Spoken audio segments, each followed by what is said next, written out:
Super Mario, como ficam as coisas com o metaverso? Os games viram reais? A sociedade vai viver uma realidade imersiva que é muito mais legal do que a real? Não.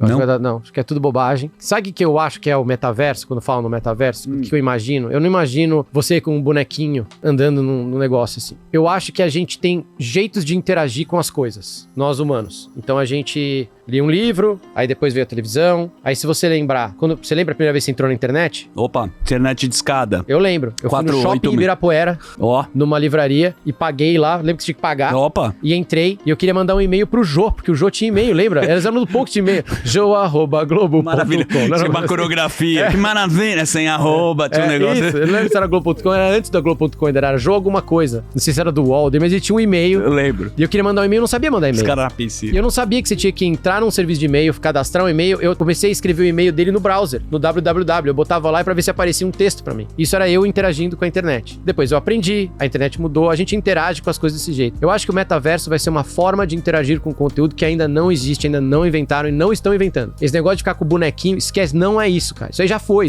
nós já temos. Como é que vai ser? Vão projetar a tela na nossa frente? A gente vai colocar um chip na cabeça? Eu não sei. Cara, mas o metaverso é um novo jeito de você interagir com as coisas que vai transformar todo o resto e falar, nossa, como a gente era idiota. Do mesmo jeito que a gente olha pra internet dos anos 90 e fala, nossa, olha essa página, olha como olha essa Amazon. Eu sempre gosto de fazer esse paralelo, que assim, demorava muito pra conectar na internet. E a gente conectava. Agora é fácil de se conectar na internet e mais difícil a gente olhar no olho. Que eu acho que essa que é a grande sacada que vai bugar as pessoas, e a gente precisa mais se conectar. A gente precisa ter um papo aqui, igual a gente tá conversando, e não pegar na porra do celular. E eu querer te escutar a tua história e saber por que você saiu. Porque o cara fala assim, não, porque você vai poder ir no shopping. Isso, você vai ir pra... E andar e ver as coisas em vez de ir no shopping. Sim, chama FaceTime. Eu ligo pra vendedora, eu falo, tem bolsa aí? Quero comprar uma bolsa de presente pra minha mulher. Ela fala, tem essa, fala, essa aqui. Uau, inventei o metaverso, velho. Cara, não é isso. A gente tá falando do futuro olhando pra trás. A gente tá falando do futuro olhando coisas que já existem, que a gente já faz. Sim. O metaverso a gente não sabe o que é. A gente não consegue ver. Eu não sei se vocês já viram um filme de ficção científica que... Até aquele do Christopher Nolan lá, como é que chama, meu Deus? Interestelar. É difícil de entender o final. Sim. Porque a raça alienígena, ela enxerga, em vez de 3 dimensões, ela enxerga uma quarta. Que não adianta eu falar pra vocês, porque é abstrato, a gente não consegue ver, a gente não consegue entender. Qual vai ser essa quarta parede? A gente nunca vai conseguir saber. Então, eu acho que a gente ainda não sabe o que é. Ainda não, a gente tá começando... Não, tem muita coisa pra acontecer, não é nada disso. Não é esses bonequinhos andando, bonequinho dos Zuckerberg. Não é isso aí, cara. Não é.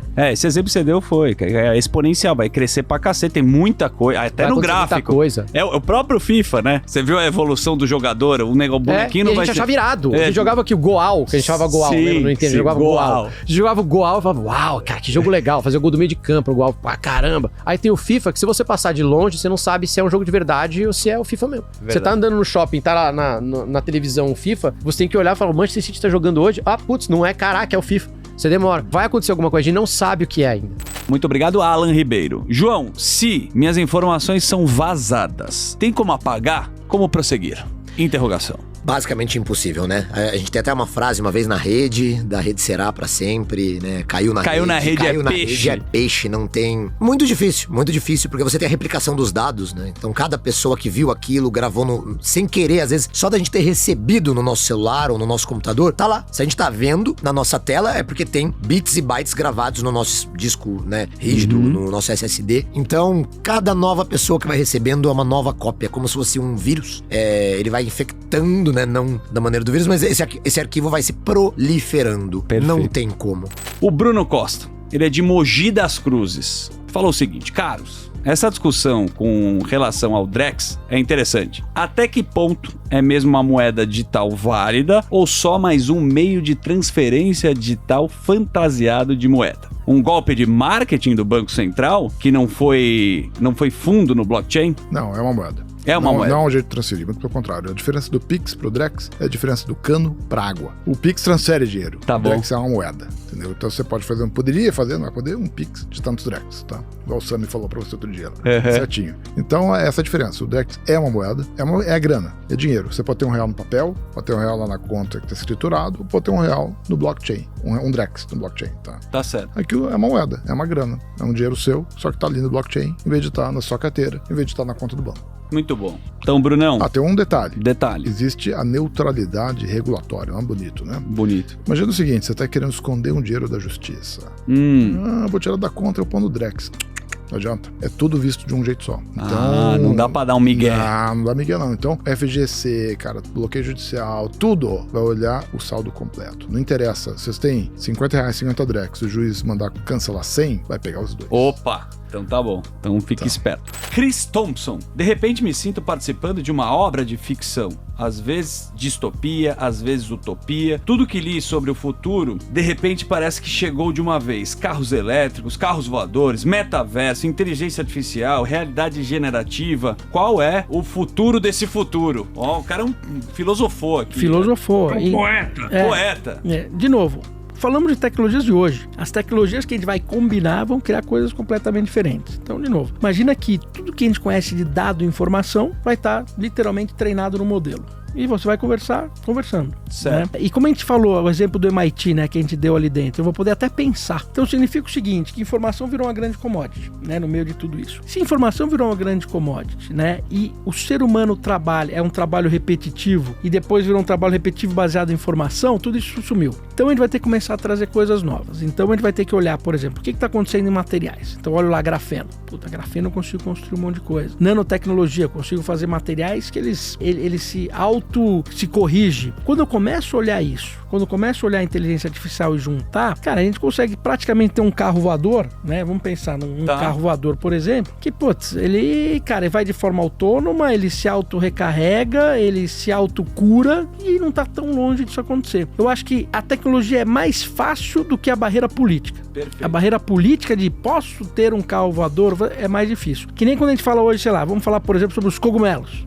Né? Você tem ali cogumelos de vários tipos, tem uma ciência absurda lá dentro. Microdose pra depressão. Cara, você resolve a maioria dos problemas, cara, literalmente. Então tá sendo descoberto. Na verdade, já tinha sido descoberto na antiguidade, tá descobrindo agora. Mas por que a gente não vê isso acontecendo? Porque eu tenho um problema regulatório que não permite ou não induz que isso aconteça. Então, algumas coisas, mesmo vindo a tecnologia, a gente vai ter questões regulatórias. Então, quando a gente prevê o futuro, a gente vai ver um monte de coisa legal. Tá, vou investir nisso. Mas espera aí, eu vou conseguir pôr isso para funcionar? Bom.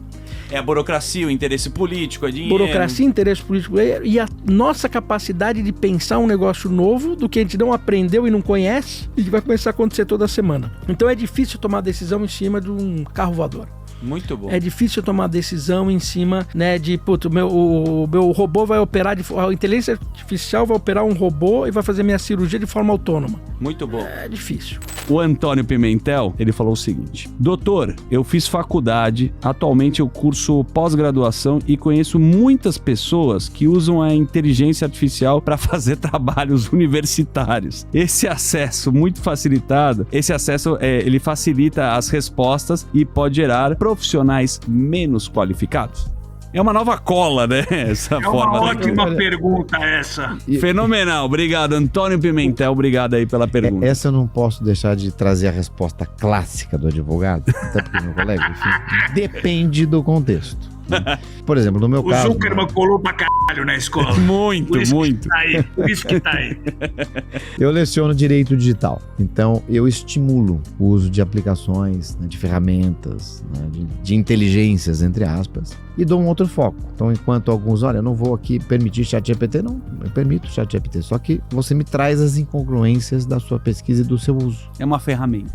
Esse é um ponto, é uma ferramenta. Então, no caso aqui do nosso colega... O Antônio. O Antônio, ele usou. Antônio, você usou essa ferramenta, deve ter feito um texto muito bem feito, riquíssimo, porque realmente essas ferramentas ajudam bastante. Eu gosto, estimulo isso, mas eu também uso ferramentas anti-inteligência artificial, anti-plágio. E uma parte dos professores usam isso. Não necessariamente para questionar ou anular, mas para questionar. Então eu digo, olha, já que você usou esse trecho usando uma ferramenta de inteligência artificial e esse trecho tem origem em uma outra obra, para evitar a configuração do ilícito de violação de direitos autorais, me diga qual é a fonte que o ChatGPT usou para criar este conteúdo. Aliás, né, tio, a gente tá nesse episódio, a gente fala sobre inteligência artificial e todas as vezes, né, não é o tempo inteiro. O que você tá vendo, cara? O que ela pode auxiliar na segurança cibernética? Como é que você enxerga a inteligência artificial? Porque eu vou te falar, cara, tem muita coisa que a gente fala aqui nos episódios, tem coisa que é barulho e tem coisa que realmente já tá, e a gente tá vendo. Como é que é? É uma quebra de paradigma gigantesca, só que daí, como tudo tem aquele problema da arma que eu falei do policial, do criminoso. A gente vai começar, né,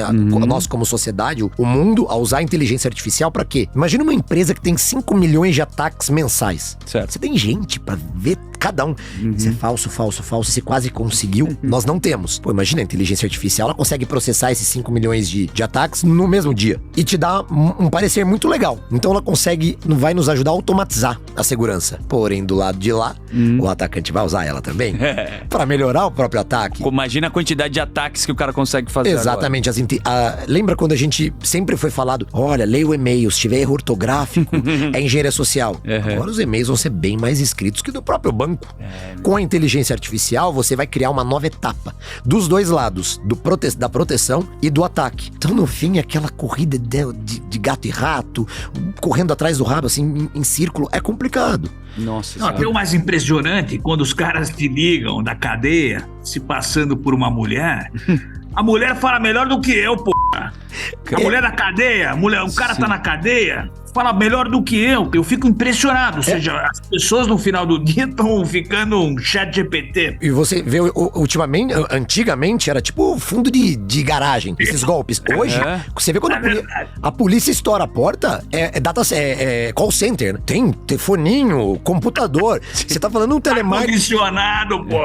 Telemarketing com 30 posições trabalhando. São mega business, mega negócios. E daqui a pouco, 2 anos, vai ligar ainda com a voz da sua mãe, da sua mulher, do seu marido. Daqui 2 anos, vai ligar com a voz de um parente nosso. Aí o negócio vai ficar feio. O Lucas Beneta, de Campinas. Campinas aqui. A matéria é um exemplo que se pode criar tecnologia no Brasil? Interrogação. O que falta para o país deixar de ser o importador em massa de tecnologia e passar a liderar nesse campo, TK? Já passamos. Opa!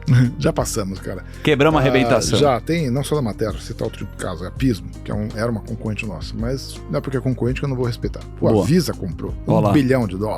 Cara. Tá, então, eu falei pro pessoal que fundou, cara, puta notícia boa, porque você tá valorizando o nosso país, que a gente tem tecnologia, eu vou me beneficiar com isso. A gente é concorrente, mas nessa hora é um benefício coletivo, né? E até uma amiga lá nos Estados Unidos falou, pô, com esse negócio que tá acontecendo aí, é o seguinte, quer comprar um queijo, vai na França, quer software de fintech, vai no Brasil. Que ele já começa a criar essa imagem, tá? Legal. Então o Brasil tá muito bem nisso, tá muito bem. Bem representado, que legal, né? E eles entenderam também muito bem o que é o Pix, enfim. Legal. O caso de sucesso do Pix é muito sério o negócio. Todo mundo adorou, tá? Da Arábia Saudita ao mundo. Se você vai contar um dia que você não sabe, mas os sheiks usam o discurso do TK pra explicar o que é o Pix, sabia, tio? Bom, é óbvio, tudo que deu certo tem que ser copiado, né? Nada se cria, tudo se copia. Exatamente. Ou se combina. Você pode pegar 2 ideias e combinar as 2 ideias e fazer uma terceira, né?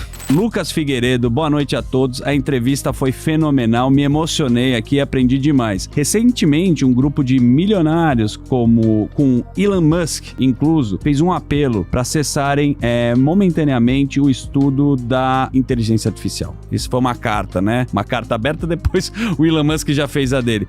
Você acha necessária essa pauta? Porque eles estão falando do avanço da inteligência artificial e para tomar cuidado.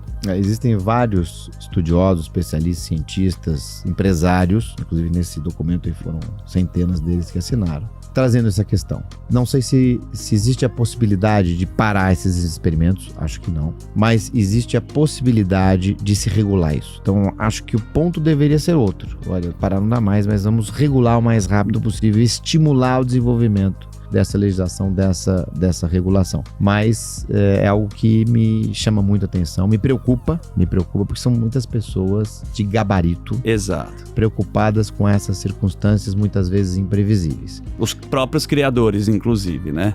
Os próprios criadores. Então, e para responder isso, se for possível segurar um pouquinho, aí eu tenho que ter a legislação que vai fazer isso. Por exemplo, na proposta brasileira e na europeia, nós temos as aplicações de alto risco. Certo. Então, quando o tratamento do dado de forma automatizada com inteligência artificial for capaz de gerar um viés para a pessoa que eu não consigo mais tirar, a pessoa não consegue, por exemplo, conseguir mais seguro, plano de saúde, etc., você vai ter restrições. Tem as de alto risco e tem as de risco excessivo. Na União Europeia, você não pode, por exemplo, se a aprovação for mantida em dezembro, você não vai poder ter o reconhecimento facial nas ruas para fins de reconhecimento policial. O que eu particularmente discordo, mas tá lá, tem exceção só para crianças e terrorismo. Né? Tá. Por que eu discordo? Porque a maior parte dos resultados, a grande maioria, são resultados corretos, não são resultados errados. Isso é positivo, né? Mas tem esse debate, então tem esses ajustes que vão acontecendo. Me preocupa, a resposta é pela legislação, pela regulação, isso nós temos sim que acelerar muito.